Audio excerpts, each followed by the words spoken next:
It's time to take your business to the next level, the boss level. These are the premier business owner strategies and successes being utilized by the industry's top talent today. Rock your business like a boss, a VO boss. Now let's welcome your host, Ann Ganguza. Hey everyone. Welcome to the VO Boss Podcast and the Business Superpower Series. I'm your host, Ann Ganguza, and today I am so excited to bring back to the show Miss Lau Lapides. Hey, Lau. Nice to see you. Good Excited. to see you too. I'm actually so happy to see you, Lau, because I have had a crappy week. I've had a bad week. Oh, poor Ann. Tell me about it, baby. I've got some cookies. I have to talk about what we can do to help me recover. Oh, because, so wait a second. Are you in recovery? I could be in recovery right now. I mean, meeting with you, Lau, it helps me. And so it helps me in my recovery from a bad week. And so I know. I think it's something to talk about because, I mean, look, I'd love to have an amazing week every day and amazing days every day. But gosh knows that's not always the case. It's not. And I swear sometimes it happens one right after the other. I mean, literally, I'll tell you, I had to say goodbye to a client. That was number one. I was in the process of responding to a client and gosh, I guess I waited a minute too long and they could not wait for me and I lost the job in a split second. And I was like, oh my gosh. And then I had technology problems. I had technology problems where literally a cable went bad. But before I figured out that it was the cable, I replaced an expensive part of my camera system. And now I have a backup, which is good. So guess what? I bought another camera. But that's another story for another day. So I'm going to be upgrading my camera here. But until I figured out what that simple $9 cable problem was, I literally had every other problem on the planet. I couldn't access my files. My drives weren't spinning up. I had to cancel a student because I couldn't access their files. It's just been one of those weeks, Lau, and I'm sure you've had them yourself. I'm sure you've had them yourself, but I thought maybe we could first of all talk about it, and number one, to know that I can't be the only one who's had a bad week here and there. And let's talk about how we can kind of get ourselves up out of that funk, because I was in a funk, Lau. I was in a funk. 1970s funk. You're in the VOR. That's what you are. That's a voiceover recovery zone. There you go. That's what you are. I need recovery tips. You do. Yep. You know what it reminds me of? It reminds me of athletes that are top athletes, and they do a lot of commercial campaigns now on shoes that help you recover from those extreme physical, daunting tasks that they're doing a marathon of a day. And I have those shoes. I do. I have recovery shoes. Yeah. Yeah, and they're the best. Recovery VO. What? We need a recovery VO SOS process of some kind. I need a pair of recovery VO sneakers. There you go. You need an in-house recovery therapist in the booth. Well, I did purchase a new camera for this booth, and so I don't know if that was shopping to recover. We're not sure. Retail therapy. I love therapy. I VO love retail therapy. That's exactly what it was. But yeah, I will tell you mentally, Lau, it was tough. And it's interesting because I'm a fairly upbeat person, and I think you are too. And sometimes when things get to me, it's just in the back of my mind, and it gnaws away at me. And it affects my demeanor. It affects my performance. Gosh knows I can't come in here and really put my 100% into my auditions or into my gigs because I'm upset, I'm hurt. And that's the thing, Lau. It's probably not even that maybe I'm angry, but most of all, I think for me, I take things so personally. Again, it's so hard not to in this business because it is part of our personal brand. And so if something doesn't go right, if a client isn't happy or a client can't wait for me, I'm like, I take it to heart and I take it they couldn't wait a minute for me. I should be worth that. And what happened? And I'm squealing what you're peeling right now. I totally get it. I empathize. I'm not sure I've heard that phrase before, but I like it. You like it? Well, adopt it. Okay, I'll start with tip one. Let's do our top tips on this because I think it is so real, so important, and as you're expressing right now, so heavy on us when it happens. Yeah. We can make light of it now because it's a little bit later, but when it's happening, it feels very intense and you're a very emotional, caring, and very due diligence kind of person. So you may take it harder. So here's my first tip. My first tip is this. Take a step back and assess, if you can, assess where you or myself, if I'm talking about myself, where you are at, literally, in the moment that this is happening, where am I at mentally? Is this the beginning of the day, the middle of the day? Am I tired? Is it the end of the day? Has it been a difficult week? Has it been a light week? Has this person pulled the rug out from under me before, or is this brand new? And I like doing this kind of an assessment because it helps to intellectualize and analyze when I want to immediately emotionalize. So I want to move that emotion aside and I want to intellectualize it because my reaction to this is going to be very different and unique based on where I am coming from in this moment, right? So you're saying you had a really hard week. It was a tough week. If it wasn't, if it was a fabulous week and everything went perfectly and you were joyful and it happened to you, you may have reacted differently. Yeah. You may have been coming from a different mindset. So my tip 1 is I like that. Take a step back, objectify, check in with your mindset, and really do a quick psychological checklist. Where am I at in this moment? Does my reaction fit the crime, so to speak? Is it accurate to the level of what I perceive was done to me? And sometimes we find it's not. Sometimes we're exaggerating. Sometimes we're hyperbolic about our responses. Sometimes we're creating and crafting things about it that actually aren't even there based on where we're coming to the situation. So take a breath, take a step back, and analyze where I am at as this is happening to me. That's my tip 1. I love that. I think that's really a great tip because what I did do to try to get myself out of the funk initially was, okay, I saw red flags and this was not a complete surprise to me. And so I tried to justify, was there something that maybe I was not doing or communicating that contributed to this? And, of course I want to say, well, no, of course not. Nothing. But I actually couldn't figure out where there could have been something that would have gone astray. And so I actually went back and I really revisited all the steps and my interactions, and I had seen red flags. And I also have to understand, and I think it's important maybe for bosses to understand that you can't please everyone all the time. And that's a tough one for me because I'm that kind of person that really, I strive to be liked. I like to be liked. And so if somebody has an issue or a problem, that translates to clients. And so if there is an issue with that, it really affects me personally and it makes me second guess things. It sounds like you had 2 tips right there, though. Yeah. It sounds like, am I right, that there were 2 that were together? It wasn't just one tip. It was, right? Yes. Which I love that. I think that's great. So what was the first one you gave? So the first one is just to really go back and if this is an interaction with a client, go back and review the facts, review the emails. And a lot of times we deal with clients through email.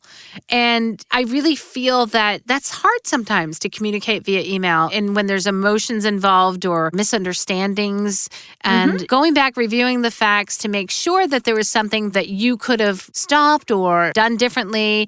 And then once assessed, realize that, well, you cannot please everyone all the time. And that's a big realization for me. That's a huge one for me. You cannot please everyone all the time. And the tip you also gave too was to trust your instinct. So many of us with the red are not flags. listening to that inner voice of what the instinct is telling you and pushing you. And you have to really pay attention because that instinct is really there for a reason. I'm going to add one more to this. And I'm going to say, as much as we like to like and we like to be liked, and there is a professional likability factor in sales and in relationships, there certainly is. I don't think the deal or the job relies on being liked. You don't want to be disliked necessarily, but I don't think that you need to feel personally close to someone or feel like they understand you. It's really much more important that you're providing value to them in what they're needing. And sometimes that perceives as if they don't like me or they're not getting me or they're not whatever, when it's really how are they processing their information? What are their takeaways? And are they actually understanding what you're giving to them? I think a lot of this discommunication is based on one party just not understanding the information that's given to them and misunderstanding it. And then it feels like they don't like you when it's really not that, you know? Yeah, I totally agree with you there. I mean, especially in today's day and age where, again, we are so bombarded with data and chaos, and we communicate via text or email, and it's so easy to misinterpret that. That's where I always like to get on the phone, talk to someone, and I really believe that a lot of our issues can be solved by just talking to one another and talking to your client. Sometimes that's not possible. Whereas in the case of when I lost the job, I literally, you snooze, you lose kind of thing, and I snoozed for like a minute. I'm like, oof. And literally, I just lost the job. And they're like, sorry, we had to give it to somebody else. And I'm like, ah. And then, it became, damn, all right, so I want to make sure that next time I'm still on that roster, I'm still top of mind, and I'm still there. So I quickly said, all right, snooze, you lose. All right, fine, I get that. He's a busy guy. And we don't always know, like our clients, they have deadlines, they have pressures, they have stresses. And I think we need to really understand that and not take that personally. And I was like, well, okay, he was under the gun, under pressure to get that job done. I wasn't there to reassure him or say, yes, I'm here, I can get that recording done. I literally responded to him, a couple of minutes late. And then afterwards, he said, sorry, I didn't hear back from you. And I said, okay. I wrote back and I said, well, I'm really bummed and I hope that you'll continue to keep me at the top of your list for next time. And he wrote back, he said, oh yeah, no worries. You are my top talent. You are my top talent roster. So I felt much better after that. I got to tell you, and you know what my instinct says about that situation? I think, honestly, this would be a situation, I can't prove it, of course, but I think it had nothing to do with you.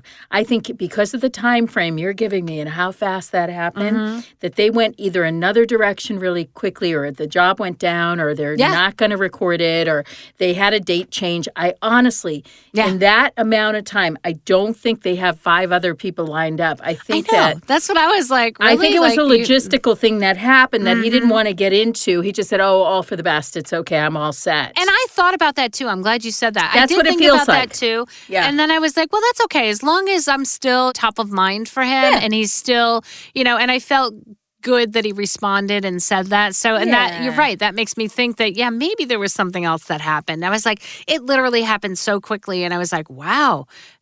I lost that. And so, oh, well. But isn't that the case? Isn't exactly that what we're talking about? Is that, of course, you felt bad because you wanted to please and you're on that campaign and you have a relationship. You don't want to let people down. I get that.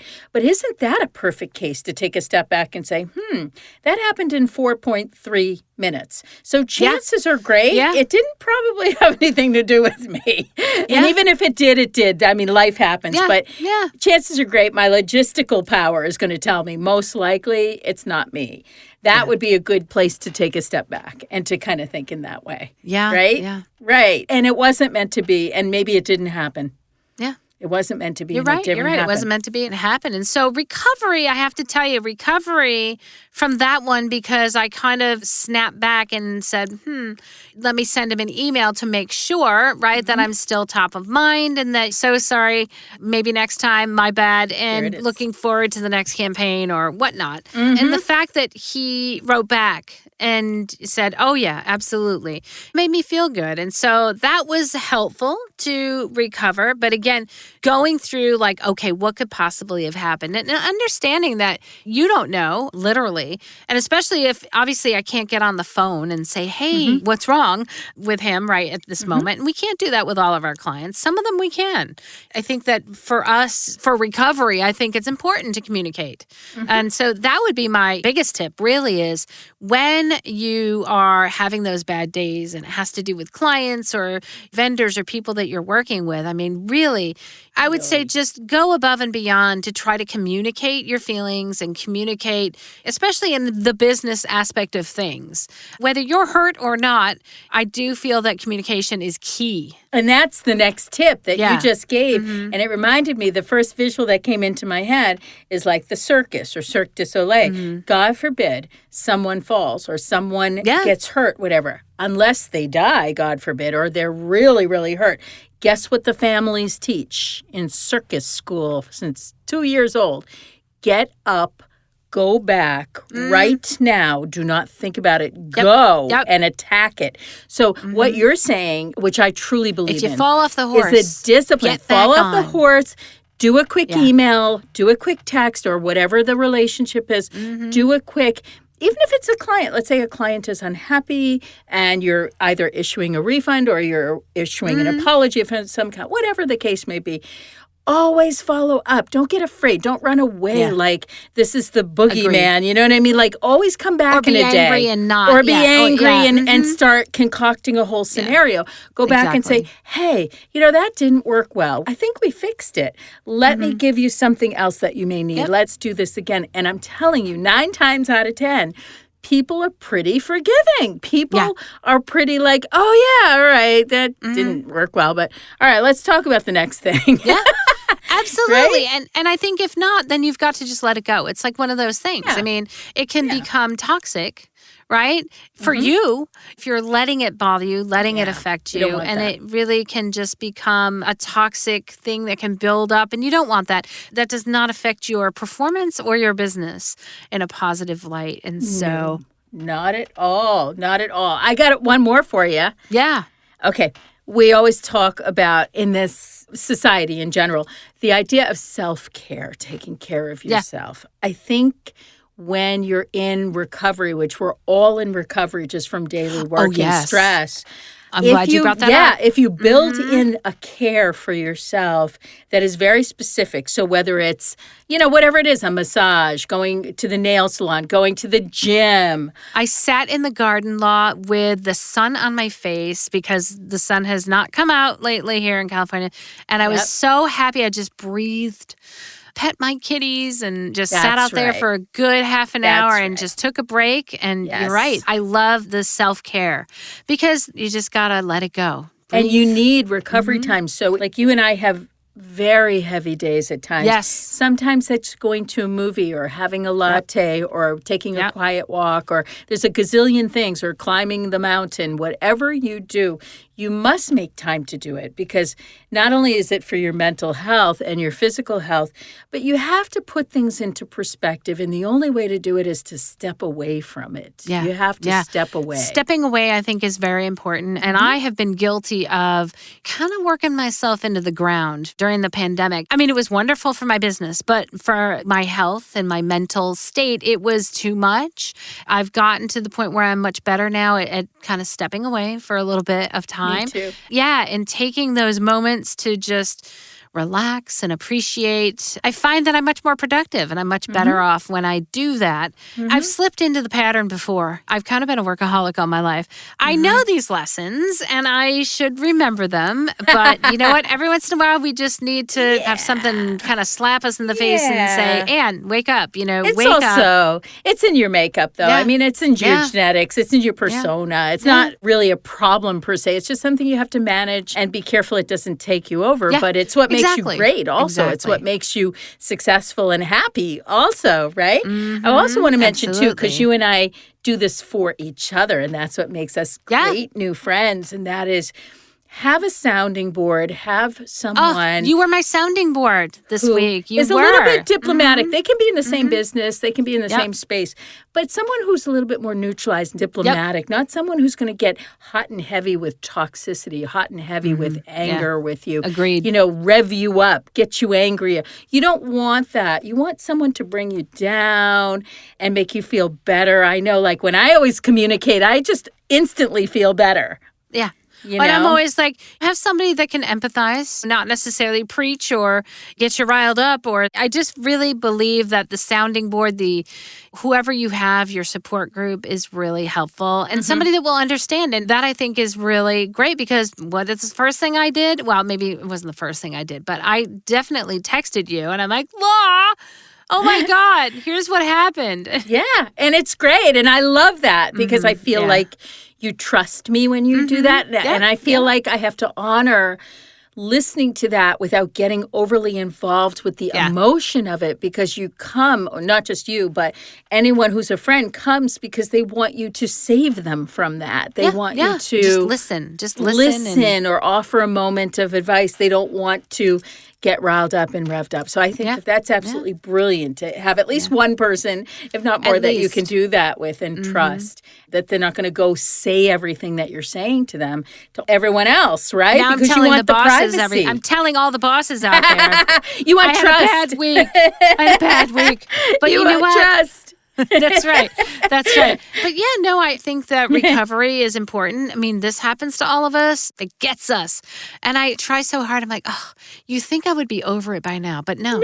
No. Things still affect because I care. I think because we care so much about our jobs, we care about our businesses, we care about our voices and our clients. And, if you didn't care, it wouldn't affect you. And so we care. We do. We care a lot. And one thing you do really, really well, I try to do this too, and this is being a proactive business person, is when those things go awry or go wrong or whatever, one of the first things you and I do, we have this in common, is we go try to fix it. Yeah. Elsewhere for future population, future clients. For instance, let's say someone misread something on the website, or let's say something was by accident omitted from a contract, whatever. We immediately go in and we fix that. Absolutely. So that the next person doesn't experience it and we don't have the same issue. That's something a lot of people don't do. They go through the hardship and recover, but they don't actually remedy the problem itself. The problem. Yeah, absolutely. Right. And we've done podcasts on this, learning from our mistakes. I mean, mistakes are wonderful, actually, when you learn from them and then you can implement that remedy and try to make sure that it doesn't happen again. And again, I think opening up the lines of communication, self-care, having that sounding board, having somebody out there to support you, all of these things. And really taking action and owning up if there is something that can be remedied, own up to it and put those remedies in place. And that is going to be an essential part of recovery. Exactly. And one more to throw in there is to deal with the situation, even though it may be uncomfortable or make you upset. Go right to the person or people, deal with it and say, what can I do to make the situation right? And sometimes there's a huge learning curve in that. They say something that you never knew before or you didn't expect. That's not personality driven. It's not necessarily about you. It's about the practice, the process. Absolutely. The product. Well, I'm not happy with this product. The demo doesn't represent me. Oh, so okay, good to know. Can you point out one or two specifics that I could potentially fix? Well, I don't like the order. Can we fix that? Well, yeah, we can fix that. You see, I can't read that mind. You can't read those minds. We're not mind readers. So the more communication, now sometimes it does open up Pandora's box, and you don't want to have, an ongoing year after year with that. But you can tell if someone's reasonable. If someone is really reasonable and is relatively kind in nature, I like to try to fix the problem if there is a problem. If it's a personality clash or they just don't like me or whatever, it's not going to be fixed. It is what it is. Cut your losses and go. Right? And if it is toxic, cut the toxicity out. That's it. And learn from it and don't be bitter. That's the thing. Just okay, I feel clear. I feel lifted. And then things can progress forward. So I like to say, don't get bitter, get better. There you go. I love that. Don't get bitter. So in recovery, don't get bitter, get better.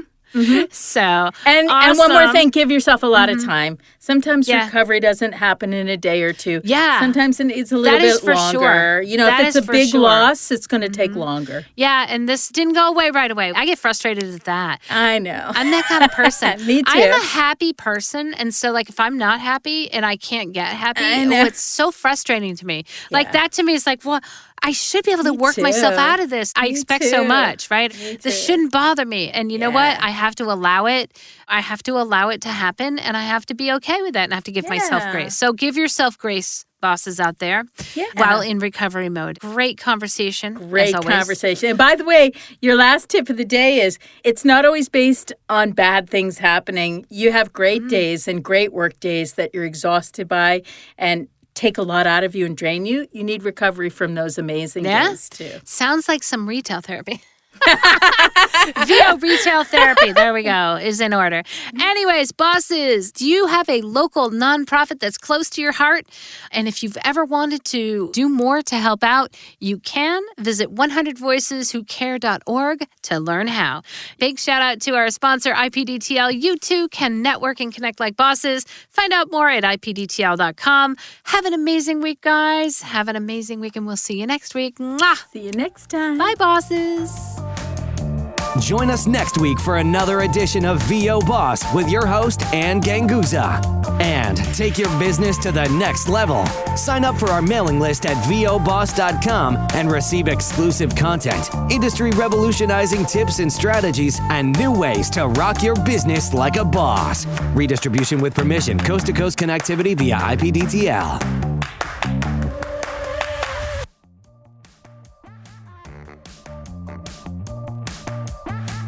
Okay, let's try it again. And a little more emphasis on this word.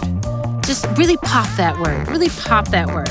Okay, well, okay, maybe not that much. No, not that much. All right, let's try.